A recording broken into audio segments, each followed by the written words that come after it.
Hello, everyone, and welcome to our Pineapple Support webinar series. I am Lane with Pineapple Support. I want to thank everyone who's joined us today.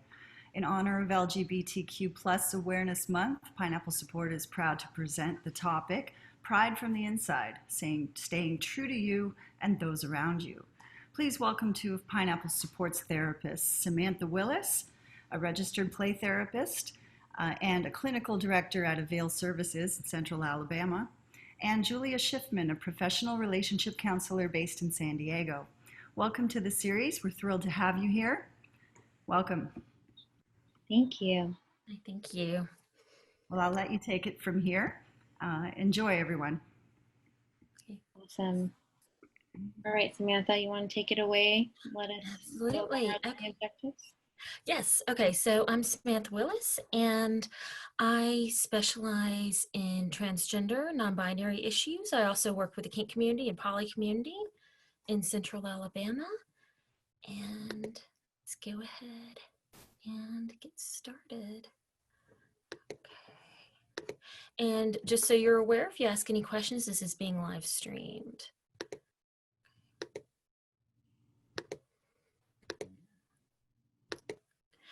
Okay.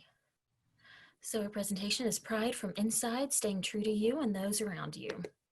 Okay, so let's talk about what we're going to be discussing today. Okay, so during this webinar, you're going to learn about connections and building connections with others around you. We're going to learn about attachment styles and online connections and safety, importance and history of pride, pride grief, and pride advocacy and celebrating pride. Okay, so let's start off talking about human connection.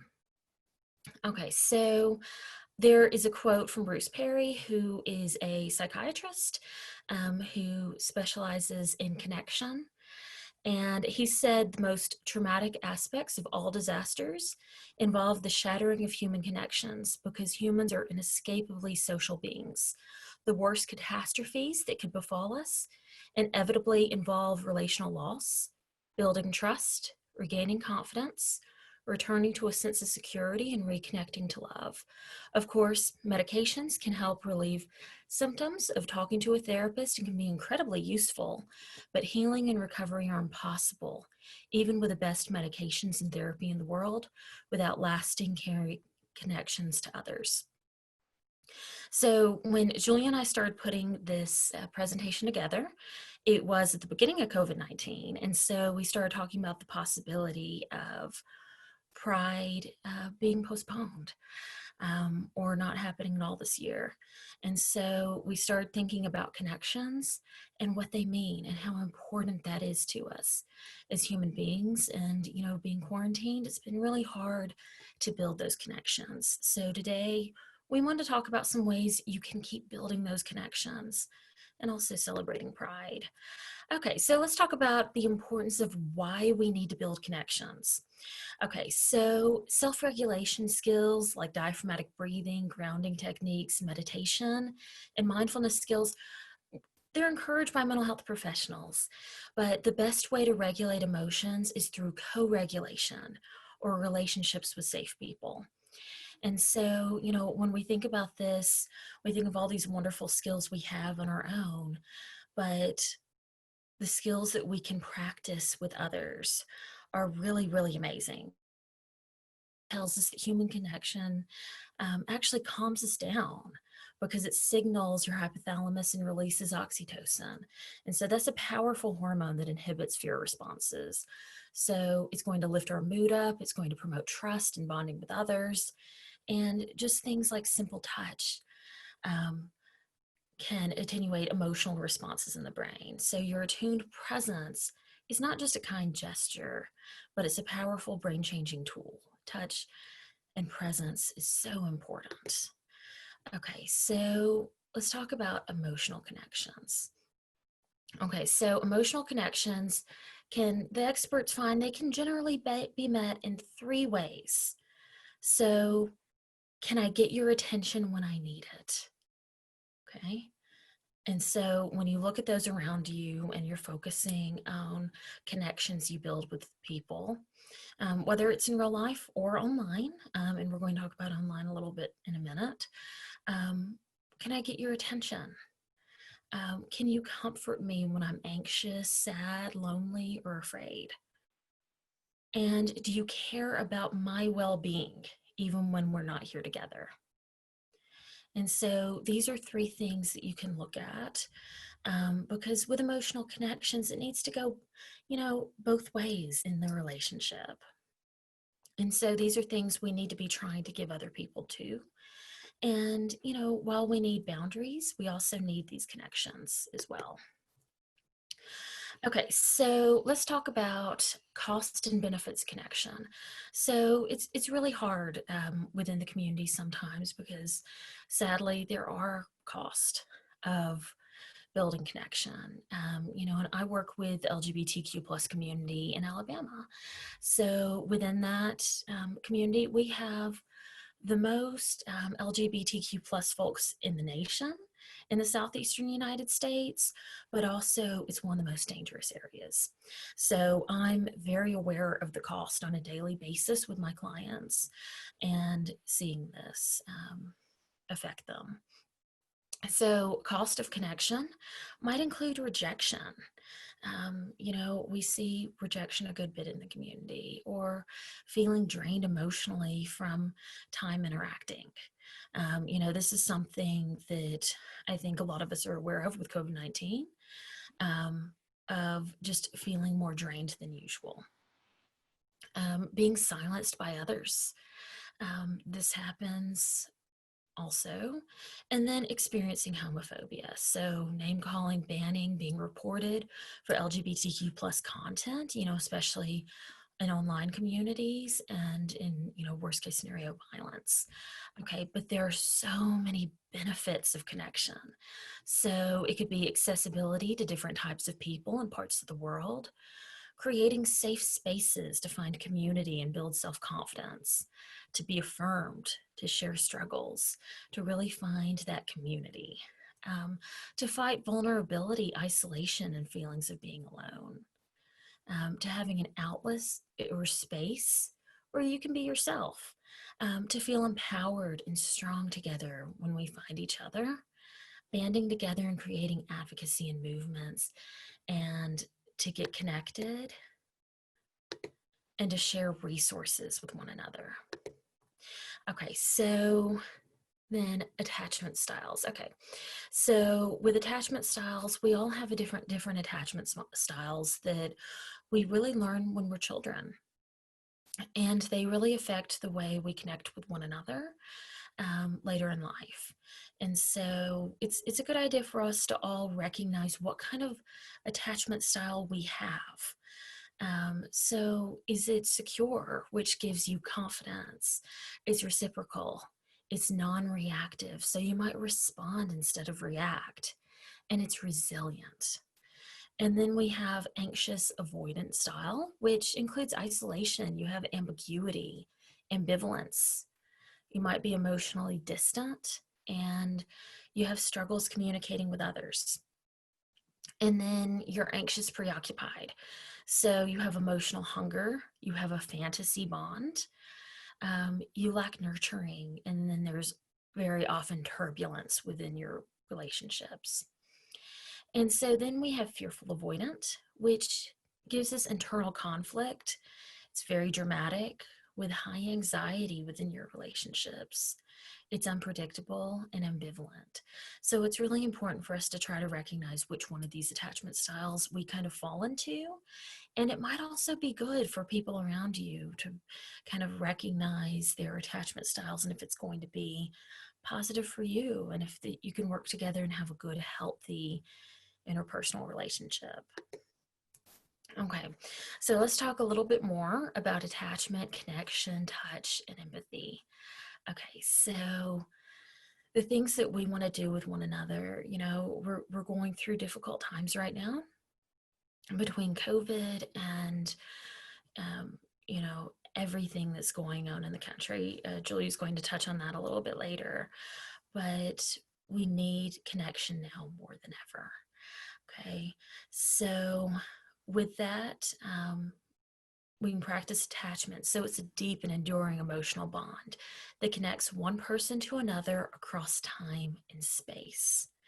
Okay, so very closely connected to that is connection itself. So it's feeling bonded with someone who cares about us. Okay, so then we have touch. You need to be present with another person with skin to skin contact. This is really good for your mental health, is to have touch and to have that connection with other people.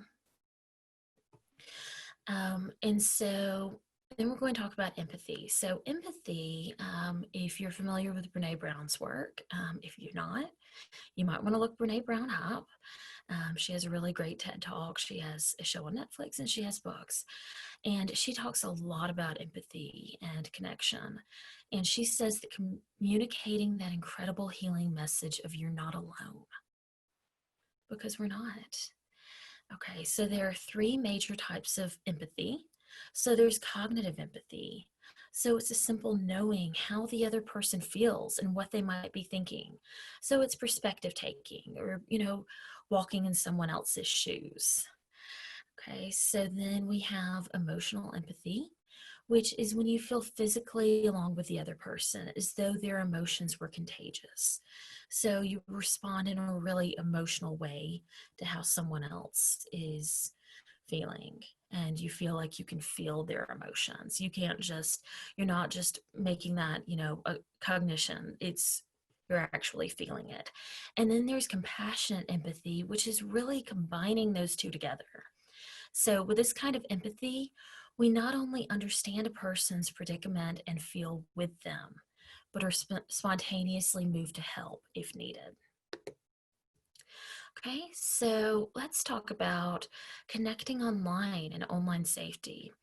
So many of us right now are having to do these connections online, which is really hard because we don't have something called mirror neurons that are jumping back and forth, which is what help us connect to another person. And so sometimes it's more difficult to connect with people online. Um, so I wanted to ask, where do we find information about online safety? What happens if you find a relationship that's not safe? And so let's talk about that a little bit. Okay, so let's talk about online safety and some warning signs and steps to safety. Um, and these are things that I think we can all implement with online communities. So, because online has become so much more over the past several years. There are things we hadn't even considered 5 years ago that happen now. So we want to think about safety in every way we can. So we need to consider what we share in profiles and what we want to share. We need to think about the photos before sharing, to make sure that they're not from other profile pictures if you don't want to be found. So you don't want to check you want to check a company's privacy policy before buying from them. You're going to want to watch out for phishing if anybody's wanting any money or any information from you that you don't feel is appropriate. You want to keep an eye on your accounts and report identity theft if necessary. Hopefully that won't happen, but you just want to be able to do that. And you want to be aware of your internet presence. So incredibly important to know what's out there about you. And there might be things out there that you didn't know about yourself. I know I recently found out some things that I didn't know online about myself. Nothing bad, but I didn't know. So if you plan on meeting somebody in real life who you meet online, first, you want to Google yourself. You want to see what other people are just seeing at face value about you. You don't want to give your full name until after a first date. If you are dating that person, you don't want to give your full name at first, or you would need to probably give a Google Voice number, which is free, get a burner phone, Kik, use social apps. things like that, that don't link to all your information. So probably not Facebook, something like that. Okay, you don't want to reveal who you work for, or potentially even what you do for a living, depending. You want to video chat first before you meet them in person, and you want to meet up in a public place, and drive yourself to and from with a friend or take public transportation. And you want to be careful of substances used. You don't want to use social media, professional photos in your profile. And you want to consider carrying pepper spray. Be very, very careful with it, but some kind of protection. And to not let them near your home on your first date or go to theirs. So go somewhere else that isn't your home if needed. So while we do want to connect with people, it's so important to connect with others. It's really important to be safe too. Samantha, can you hear me? Yes. We have a question.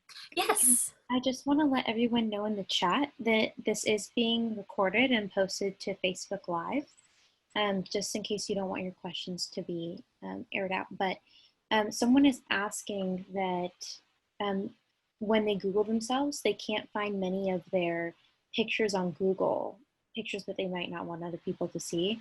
You can even see the chat yourself. Is that the best way to check their presence if they don't want people to find certain types of photos online? Right. I mean, not necessarily, because there are times when things are posted and you're not sure. I recently found out there was information about me being given out. It was good, but it was being given out via Reddit and Discord, and these were in private situations. So if you have pictures out there, just be aware. I wouldn't share the same photos with someone new as you would have on any kind of website. If there was a professional photo that could be out there, I would not share that one with them, because the fact of the matter is, just because you Google it, there's so much more to the internet than that. So you do want to be extremely careful with what you share. And to be aware that there are deeper searches than just Google. I hope that answers your question.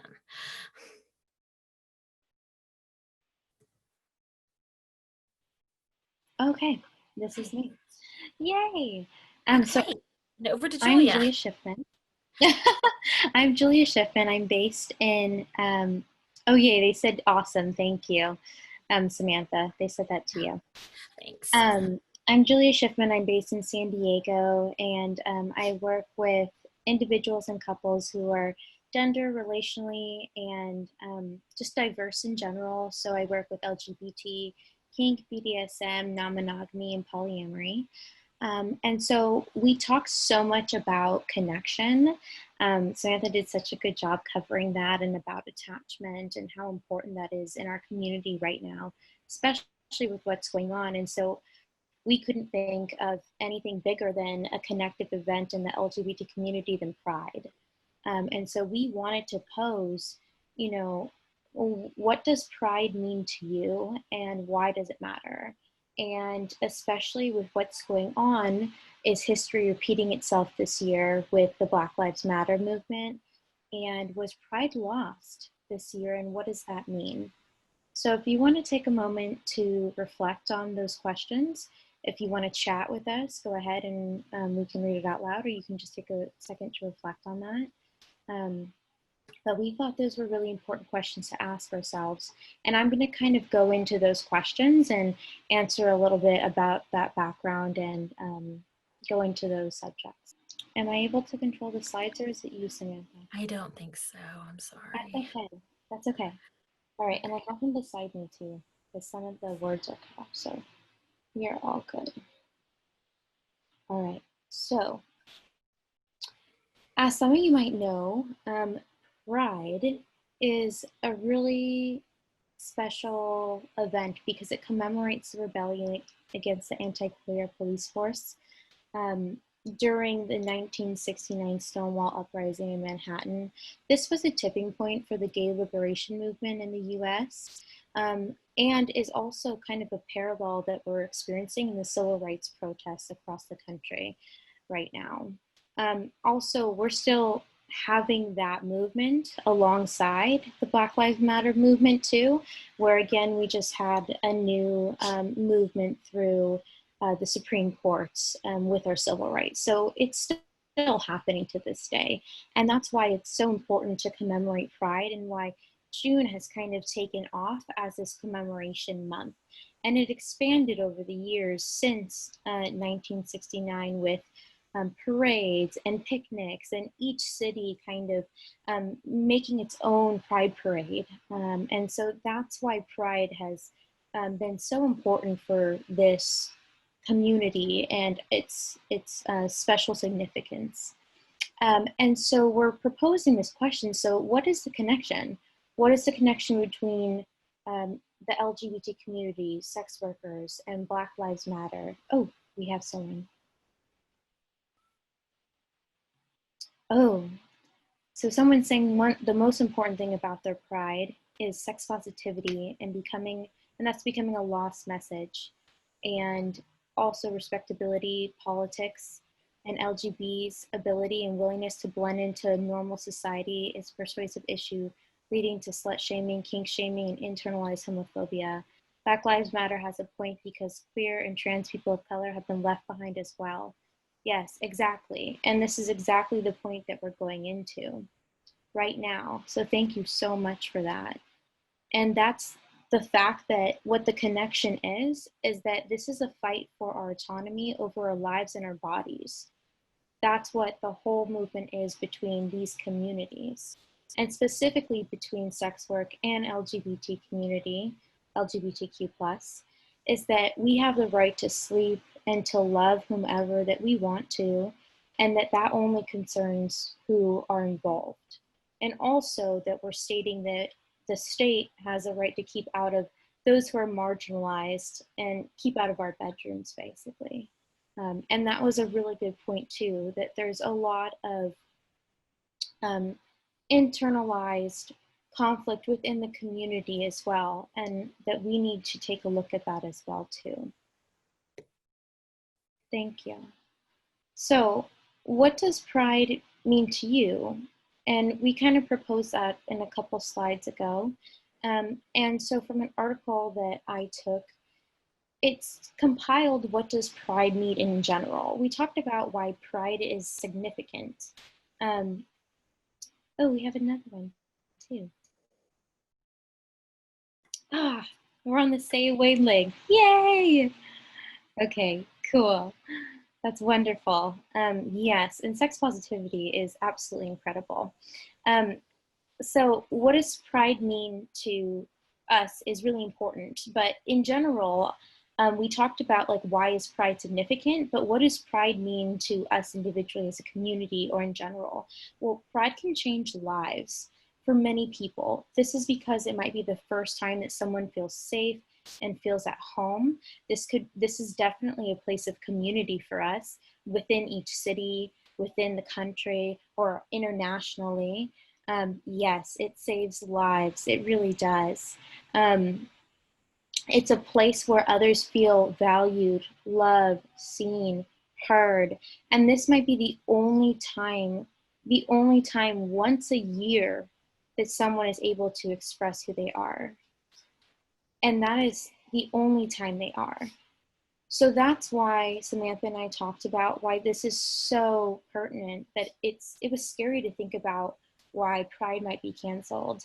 And Samantha references that she didn't tell the little story that she was I was an optimist and she was a realist, where I was like in denial that they were going to cancel Pride, because I knew that Pride was so significant to people and that it was once in a lifetime thing for some people.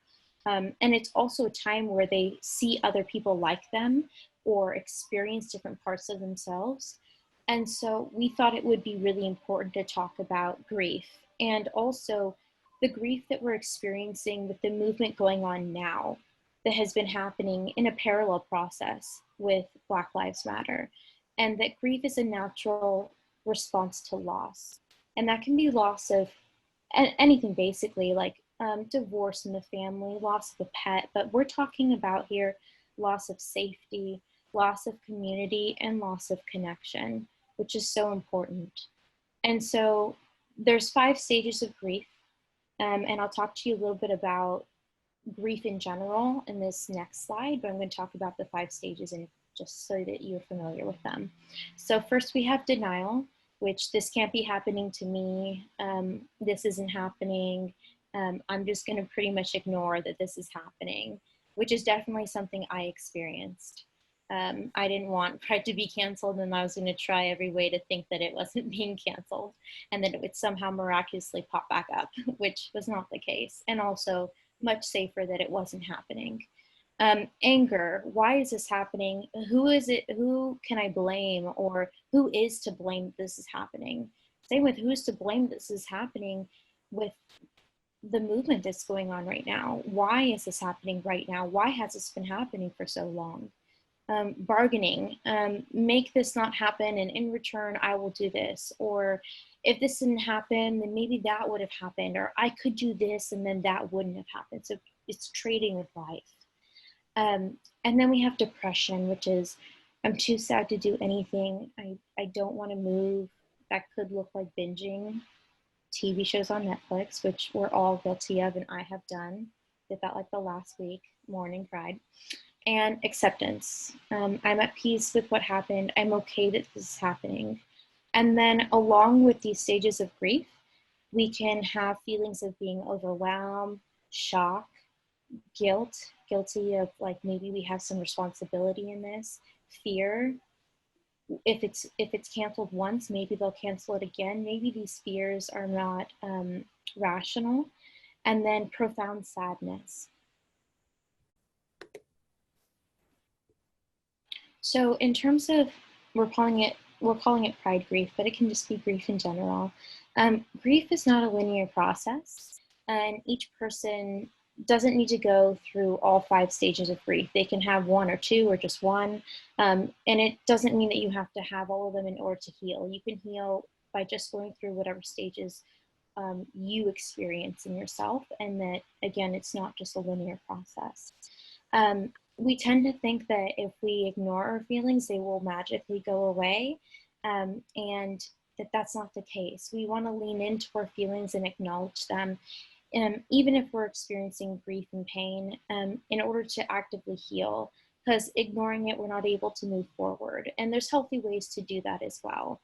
If it's too painful, again, there's ways to deal with that, which Samantha has talked about, connection and healthy coping. And I'll talk about one in a little bit too. And that there's no specific timeline for how long grief and sadness will take place. So be kind to yourself, and also know that grief doesn't look a specific way, and it doesn't not look a specific way either. So just think about the way you're talking to yourself internally, and just know that it should be delicate and loving and have a tone that you would want to talk to your friends and be supportive. And the other one is seeking support, whether that's from family, friends, coworkers, or community members. So that's the connection piece. That grief can really help when you turn to someone else. And then also you're turning to yourself in a way and reconnecting with yourself when you're taking care of your physical well-being, whether that's working out, whether that's going to work, whether that's taking a shower. Taking a shower can take a lot of energy sometimes. It does for me, I know it does. So that can also be taking care of your well-being. Eating, remembering to eat, even if you have to put alarms on your phone. That can also be something about you taking care of yourself so that you're able to do the things that you need to do. And then knowing when your sadness and grief turns into depression, which we talked a little bit about depression in the last slide, but when it's something that you're not able to get out of yourself, then maybe turning to your friends and family members or a professional for help, that you know that, hey, I'm not getting out of this alone and I need some extra support and more connection or community or things like that, which we're going to talk about in a little bit, which is more areas of connection, especially with LGBT and sex work. So what can we do about it? What can we do about this grief and that Pride is canceled, which is so awful. And although we have this beautiful movement going on, which is so sending such a strong message, there's some parallel processes going on. We have Pride advocacy, and what Pride advocacy looks like is in 3 different ways. One, it's supporting LGBTQ allied owned local businesses, which you can locate within your area or through your local LGBT center if you have one. There's also a lot of resources going on that are supporting Black-owned businesses or businesses of color as well. And then also taking advantages of opportunities to meet up with groups on social media and as a whole to specifically address causes within the LGBT community, or just to connect in general, to have your people there, which we have provided a wonderful resource for you, which we'll go over at the end, which is really exciting. And then also in your area, maybe locating or Googling nonprofits, because nonprofits at this moment really need online and in-person support through this pandemic, and especially through this global movement to end racism. So whatever cause speaks to you, they're definitely going to need some support in some way, and having these mass meetings online too is just going to be very accessible. So that's how Pride advocacy can really work in your favor. The next slide is about what you can do in your own way and to keep in touch with your own pride and to keep it strong, which is to celebrate with yourself and with others. So tell your story.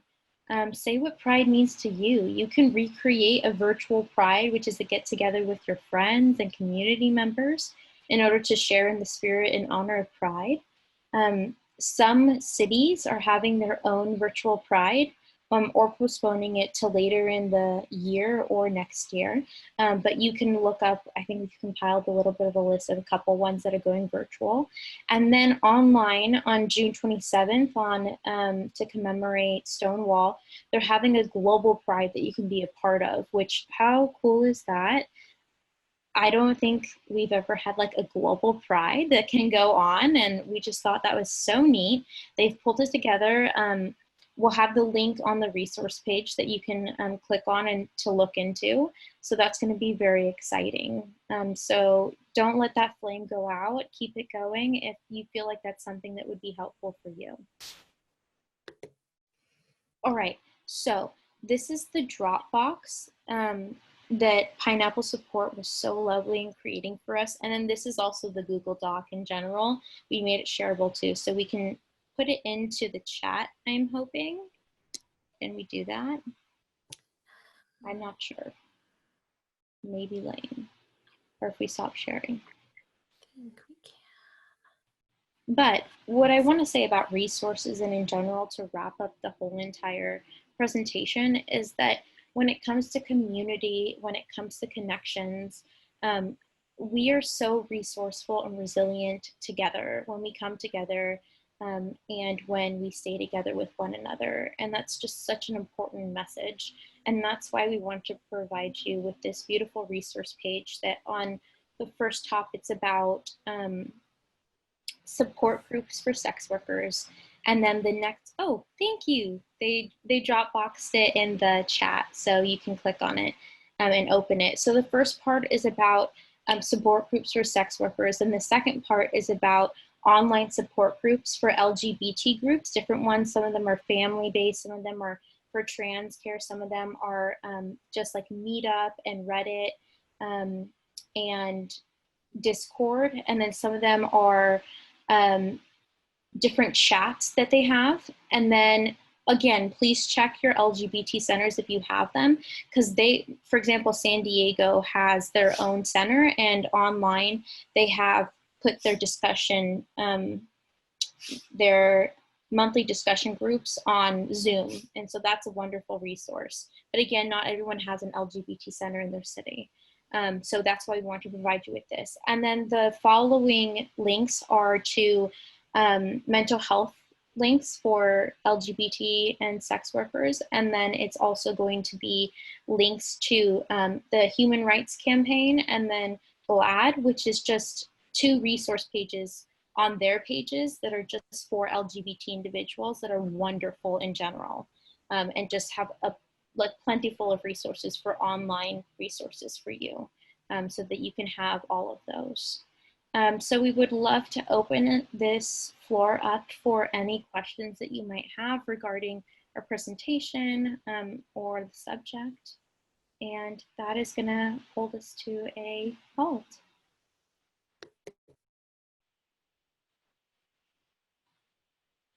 Okay, we have a question.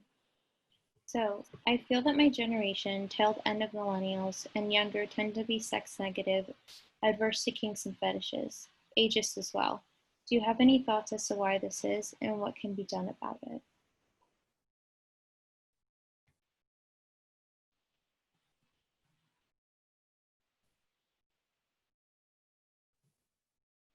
Okay, you have any thoughts, Julia? I would say to have like a connective approach, since we're coming at it from a connective approach, if it's safe to engage. Everyone has kind of their own perspective of how they view life.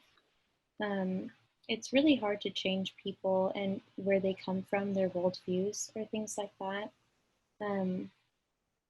But it's very interesting because at my Pride, there's something called the leather realm, and that's where a lot of people have their first interactions with kink.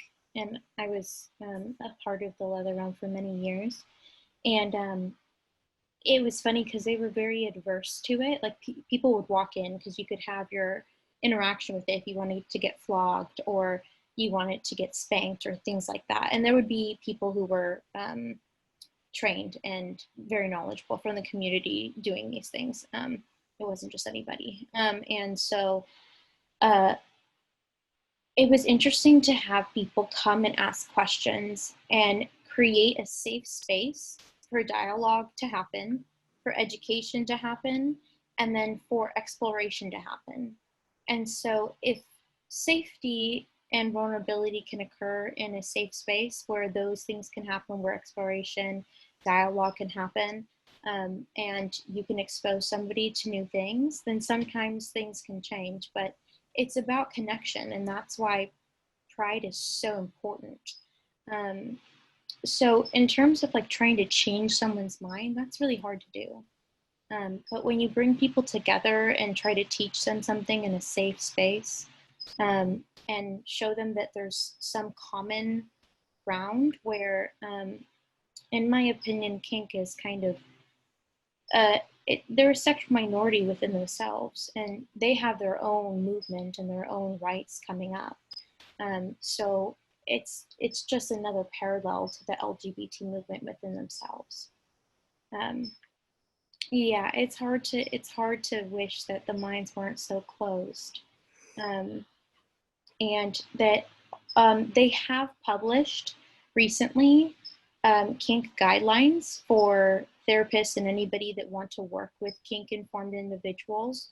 So that has been something that's been really fantastic, where it actually has researched informed about kink individuals. So that's something that people can point to and read about. Okay, that is, Tashra has created it, and I will get the link hopefully. I can kind of Google it right now. But it's called the Kink Guidelines. If you Google that, the Kink Guidelines, it should come up on Google. And it's for people who want to work with those who engage in kink interests. But yes, that is something that just with patience and connection and education, it's just a dialogue that happens. What do you think, Samantha? Yeah, I mean, absolutely. There's also another organization I'm thinking about. Let's see. Let me see if I can find it. There's another organization very similar to the one you're talking about. It's Nikki Lyons. Mm-hmm. Practice. Let's see. Harmony US Inc. Let me see if I can get that link. I'm gonna get the link for the kink guidelines right now. If my computer goes any faster. Oh, computers. Okay, here we go.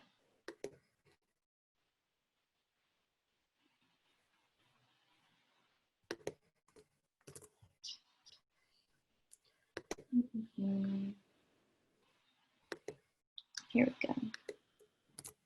This is, yes, that's the one. That's the exact one. Yeah, the second one, the Kink guidelines.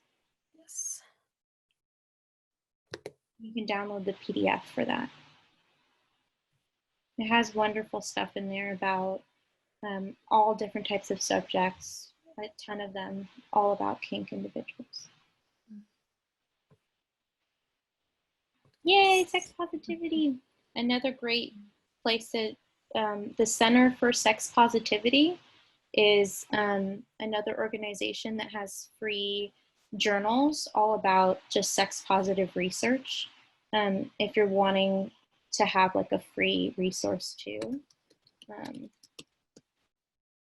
because you guys are all mentioning sex positivity, and they promote like connectivity and humanity and all those kind of pillars. So it's a resource sharing. But any other questions that we have? It's the Center for Positive Sexuality. How do we feel, Samantha? Should we wrap up? I think so. I think so too. We should. Bring in Lane. Yeah. Okay. How do we bring in Lane? Thank you so much, everyone, for attending. It was really lovely to have you all, and for everybody viewing on Facebook Live. Thank you so much.